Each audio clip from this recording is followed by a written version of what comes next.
소위 고발사주 사건, 그것이 이제 어느 정도는 주인공들이 최소한 주인공 한두 명 이렇게는 얼굴을 내보였다, 이렇게 볼 수 있겠습니다. JTBC가 언론인답지 않게 특종을 노린 것인지 아니면 시청자 확보를 위해서 그런 것인지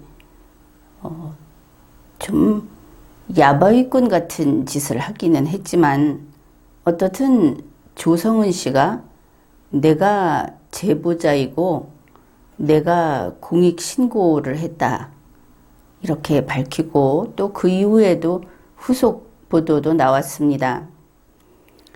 현재 조중동을 보게 되면 참으로 많은 내용을 지난 1년 조금 넘는 기간 동안 있었던 일들을 정리하고 그러고 있는데, 우리는 좀 다른 관점에서 이번 사안을 들여다보기로 합시다. 조성은 씨는 미래통합당의 선대위 부위원장이었습니다. 이것이 대단히 중요한 의미가 있는 것이죠.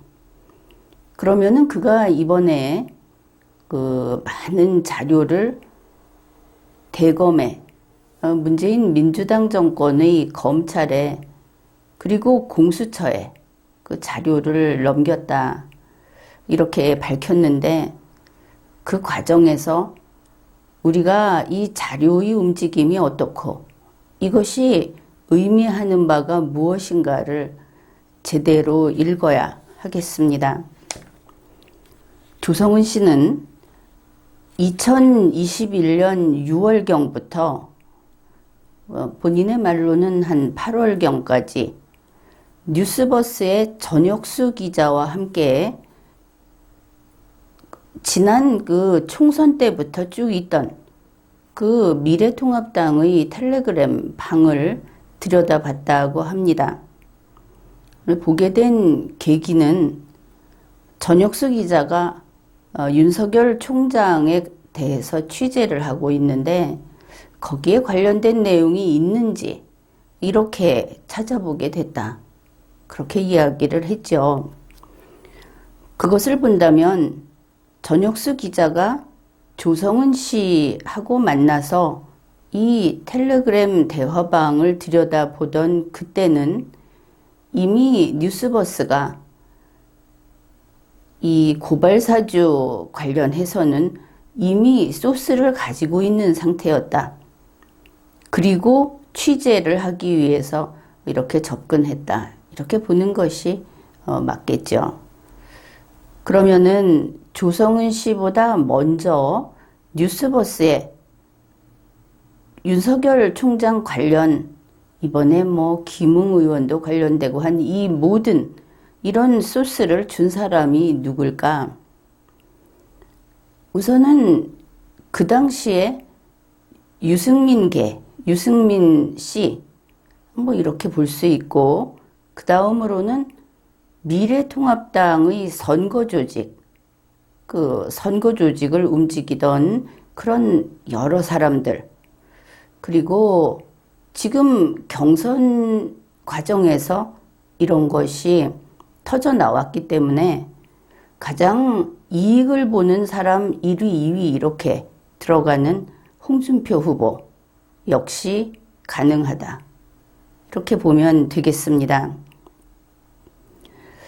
2021년 6월부터 8월까지 텔레그램 대화방을 들여다봤다고 했는데, 그러면 거기는 어떤 곳일까? 어떤 사람들이 어떤 이야기를 했던, 그리고 그 자료들이 남아있는 곳일까? 이렇게 생각을 해보면 2020년 미래통합당 선거 때, 총선 때부터 혹은 합당, 아무튼 그 무렵부터 2021년 8월 국민의힘에 이르기까지 당과 관련돼서 사용된 곳이다, 이렇게 볼 수 있겠습니다. 조성은 씨는 텔레그램 대화방을 캡처한 것이 2021년 7월에서 8월이라고 했고, 자신이 뉴스버스에 자료를 넘겨준 것은 7월 21일이라는 그런 보도가 나왔습니다. 그리고 2021년 8월 11일경 박지원 국정원장을 만났고, 거기에서 조성은 씨가 했던 이야기도 좀 특이합니다. 조성은 씨는 박지원이 국정원장에서 내려오기 전까지는 나는 정치권에 발을 들이지 않을 생각이다, 이런 말을 했습니다. 무슨 관련성이 있는가 궁금해지는 대목입니다. 그리고 8월 11일경 박지원 국정원장을 만난 자리에서 조성은 씨는 이렇게 말을 했답니다. 내가 정치하다가 그만둔 것은 똥통에 들어갔다 나온 것 같다, 이렇게 이야기를 했답니다. 그러면 2021년 6월경부터 8월경까지 미래통합당 총선 때로부터 그리고 국민의힘까지 그 선거 조직들, 그와 관련된 사람들이 드나들었던 텔레그램 대화방을 들여다보고 그 자료를 내려받아서 따로 저장을 하고, 이런 것들을 한 사람이 8월 11일 박지원 국정원장에게 똥통에 들어갔다 나온 것 같다고 이야기를 한다면은 얼마나 많은 부패 사건, 또 그런 연루된 많은 수많은 범죄 혐의, 이런 것들을 보았고 모았고 그랬기에 이런 말을 했던 것일까, 이런 생각을 하게 되죠. 박지원 국정원장에게 고발사주 이야기를 하지 않았다고 하더라도 다른 더 치명적이고 더 중요한 것들도 얼마든지 이야기할 수 있는 그런 분위기였구나, 이렇게 생각을 할 수 있는 겁니다. 조성은 미래통합당 선대위 부위원장은 공익신고를 했다고 합니다. 김오수 검찰총장이 한동수 감찰부장에게 이제 감찰 지시를 하고 나서 그때가 9월 3일경 연락을 해서 본인이 찾아가서, 본인 말은 자기가 억지로 밀고 들어가다시피 쳐들어가다시피 해서 USB를 제출했다, 그렇게 이야기를 했습니다. 그 당시에 그 USB를 일단 제출하고 그 다음에 휴대전화를 제출해 줄 수 있느냐고 했더니 그거를 나에게 공익신고자 신분을 준다면 교환 조건으로 하겠다고 했고, 그게 서로 성사가 돼서 제출을 했다고 합니다. 그리고 이때 그 대검 갔을 때 조성은 씨는 거기가 그때 지금 감찰 단계 아닙니까? 공무원들 대상으로 거기다 대고 이거 이래서는 안 된다, 수사 단계로 넘어가든지 어떻게든 빨리 해달라, 이렇게 재촉을 했다고 본인이 밝혔습니다.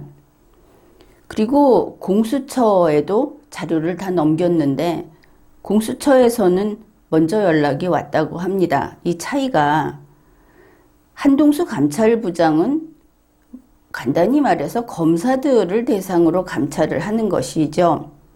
그런데 수사 단계로 빨리 넘겨야 한다고 하니까 수사하는 공수처에서 연락이 왔다, 이렇게 볼 수 있겠습니다. 그래서 9월 10일에 증거물을 다 제출했다.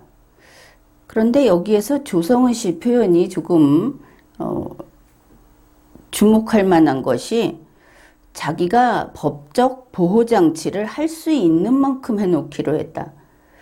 그래서 혹시 이것이 당에서 미래통합당 그리고 국민의힘 이런 당에서 쓰고 있는 텔레그램과 당에 관련된 사람이 드나들 수 있게 돼 있었던 텔레그램 방, 이런 자료를 자기가 임의로 이렇게 수사기관에 넘기는 것은 혹시 본인이 거기에 대한 책임을 져야 할까 해서 여러 곳에다가 많이 퍼뜨려서 다시 일시에 이것이 다 퍼지게 그렇게 하려고 했는가, 그런 생각도 해보았습니다. 이번에 제출했다고 하는 것은 USB, 그리고 미래통합당 총선 때 사용한 핸드폰 1개, 또 2021년 최근까지 사용한 핸드폰 따로 2개, 그래서 총 3개를 냈다고 이렇게 보도가 됐습니다.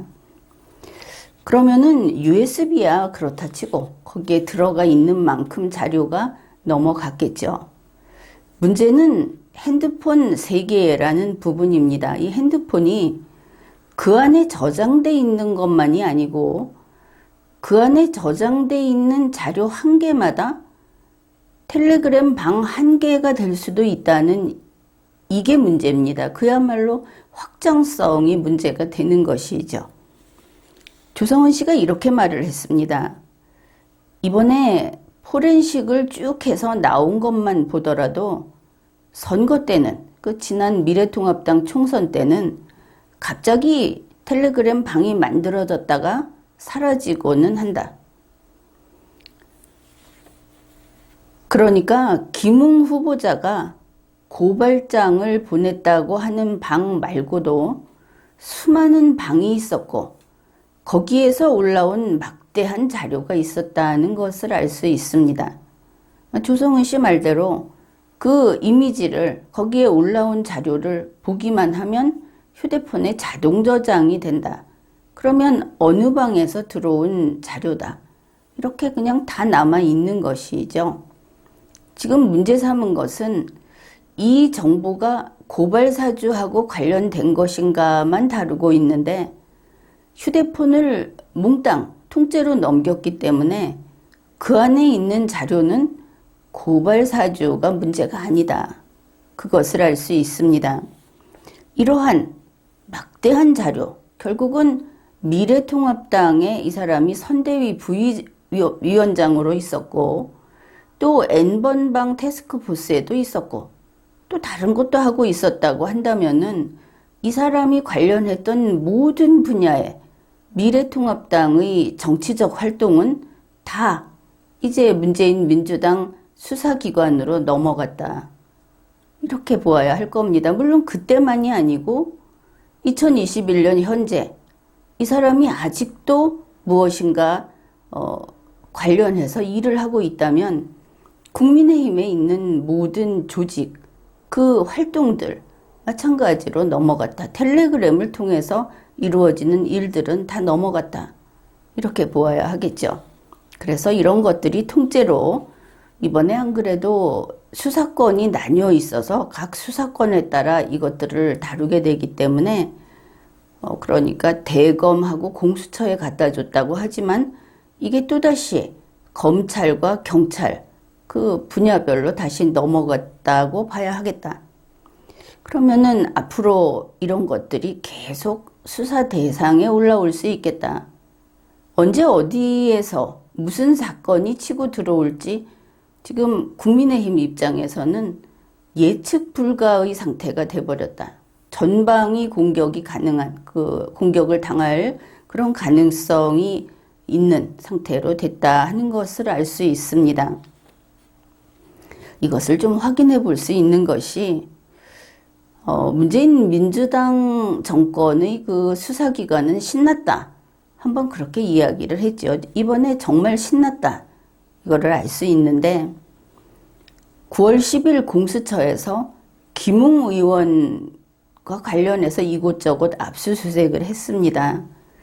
그때 공수처에서 한 이야기를 언론에서 그리고 각 전문가 집단들이 도저히 말도 되지 않는다. 이해할 수가 없다. 이런 반응을 보였던 것을 알 수 있는데 이렇게 되면 이해해야 하는 겁니다. 그들이 그렇게 말할 만하다. 이런 것이죠. 공수처에서 이렇게 이야기를 했습니다.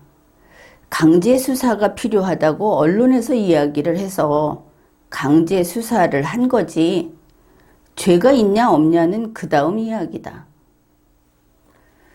정치권은 물론 언론에서도 신속하게 수사를 하라는 의견이 대부분이었다.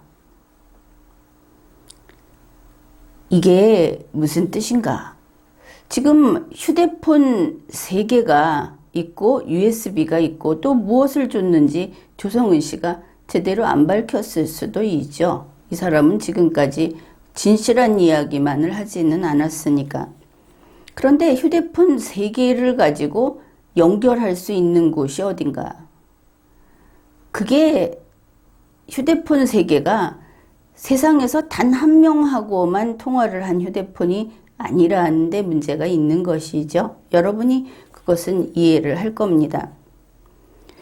미래통합당의 총선에서 선대위 부위원장을 맡았던 사람이 2020년 그 미래통합당 처음 생기던 2월 17일 혹은 그 전부터 2021년 9월까지 사용하던 휴대폰이 3개, 그리고 USB.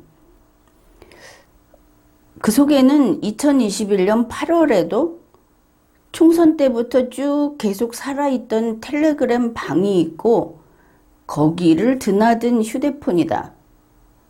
여기에 들어있는 자료는 무한대라고 해야 할 겁니다. 그래서 공수처가 죄가 있냐 없냐 하는 것은 그 다음 이야기다 하고 이야기를 할 수 있는 것이죠. 보통은 어떻습니까? 어떤 용의자, 피의자가 있을 때 이 피의자에게 이런 1번, 2번, 3번 혐의가 있다. 그러면 그 혐의를 가서 조사를 하죠. 수사를 합니다. 지금 공수처에서는 엄청나게 많은 뭐든지 사건이 될 수 있는 자료를 다 갖고 있습니다. 그러면 가서 어디 털어서 거기에 만약에 빨간색이 있었다. 그럼 갖고 와서 여기에 섞어가지고 빨간색이 나오면 짝을 맞춰서 혐의가 있다. 이렇게 갈 수 있는 상황이다 하는 겁니다. 그래서 죄가 있냐 없냐 하는 것은 이제 앞으로 어디든 누구에게서든 이제 조사를 해서 그 긁어모은 자료, 그걸 가지고 조성은 씨의 무한대의 자료와 대조만 하면 그러면 정해지는 것이다. 이런 뜻이 됩니다. 뉴스버스의 경우에 문재인 민주당의 전 수사 계통에 뉴스버스하고 거기에도 또 갔죠. 그 다음에 문재인 민주당의 전 수사 계통, 거기에 국민의힘, 그리고 미래통합당의 정보가 몽땅 가 있다.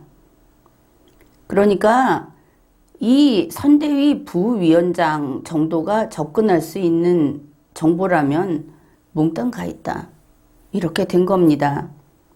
무엇이 갔는지도 모른다는 것이 불안한 것이겠죠. 이제 국민의힘은 대단히 조심해야 할 겁니다. 조성은 씨도 지난해 8월에 고발장을 제출했던 그 사건에 대해서는 선을 긋고 있죠. 나는 모른다. 또 김웅 후보자에게 받은 자료를 당에 전달을 하지 않았다 하고 당과의 관계를 끊고 있습니다. 그런데 그것은 의미가 없습니다.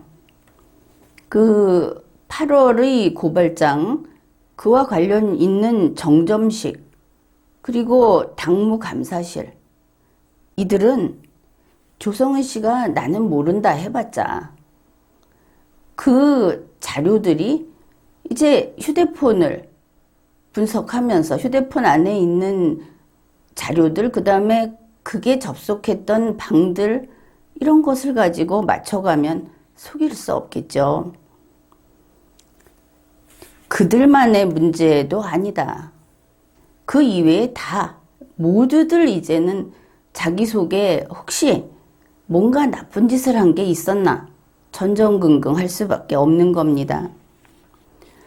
조성은 씨는 이런 말도 했습니다. 내가 모르는 내용도 수사기관은 알고 있는 게 있을 거라고 생각한다. 물론 그렇겠죠. 그런데 그거보다 더 문제는 자기의 휴대폰이 접속했던 그 텔레그램 방에 있는 내용 중에 조성은 씨가 이거는 별거 아니겠지 했던 것들이 수사 전문가들이 봤을 때는 중요 사건의 단서가 되는 경우가 왕왕 있다 하는 겁니다. 자기가 생각하기에 정보가 아니라고 하는 것이 그 분야의 전문가들이 볼 때는 그게 다 정보가 된다. 통째로 줬으니까 뭐 무슨 일이 생길지, 무슨 생각으로 그렇게 했는지, 누가 시켜서 그렇게 했는지 이런 것들을 생각도 안 해보고 그 휴대폰을 몽땅 넘겼는지, 휴대폰 속에 있는 저장돼 있는 것만 정보라고 생각을 했던 것인지, 이런 참 답답하고 딱한 그런 상황입니다. 지금 조성은 씨가 한 일이 무엇이냐 하면은 국민의힘을 다 죽이자 하는 일을 한 겁니다. 그래서 궁금한 게 대검에 갈 때, 공수처에 갈 때 혼자 가지는 않았을 것이고 같이 간 변호사가 누군가, 누가 붙여줬는가, 아니면은 인터넷상에 떠돌아다니듯이 김천에서 변호사 한다고 하는 뭐 소문이 그렇습니다. 조성은 씨의 아버지가 같이 갔는가. 그래서 국민의힘을 다 죽이자고 이런 일을 벌였는가. 이제 이런 궁금함이 있고, 그러면 누가 이런 일을 꾸몄을까? 국민의힘이 지지리도 운이 없어서 이런 일이 생겼는가? 그럴 수도 있고, 또 하나는 국민의힘을 미래통합당까지 그때까지 다 통틀어서 몽땅 다 죽여도 이번 경선에서 자기만 이기면 되는 그런 후보가 있는 것인가? 그런 생각도 하게 됩니다. 미래통합당에 있다가 무소속으로 나갔던 홍준표 후보인가? 아니면 무슨 무리를 해서라도 반드시 이번에는 기필코 국민의힘의 대선 후보자가 되겠다고 하는 유승민 후보인가? 아니면 또 다른 누구인가? 이제 국민의힘 내부에서 그를 찾아내야 할 것이고, 또 문재인 민주당에서 들어오는 공격을 보면은 또 모습이 드러나겠죠. 그래서 조성은 씨가 그 자료를 적진에 고스란히 갖다가 바쳤던 이런 일 때문에 그거는 이제 윤석열 잡기가 아니다 하는 겁니다. 윤석열 후보 한 명 잡기, 그게 아니고 2020년부터 지금까지 미래통합당, 그리고 그 이름을 바꾼 국민의힘, 이 야당 전체를 죽이는, 모든 사람을 다 운 나쁘면 다 잡히게 하는 이제 그런 일을 한 것이다. 이번 지금까지 나온 뉴스의 핵심은 오히려 이쪽이다. 그렇게 판단을 합니다. 지금까지 리걸마인드 연구소였습니다.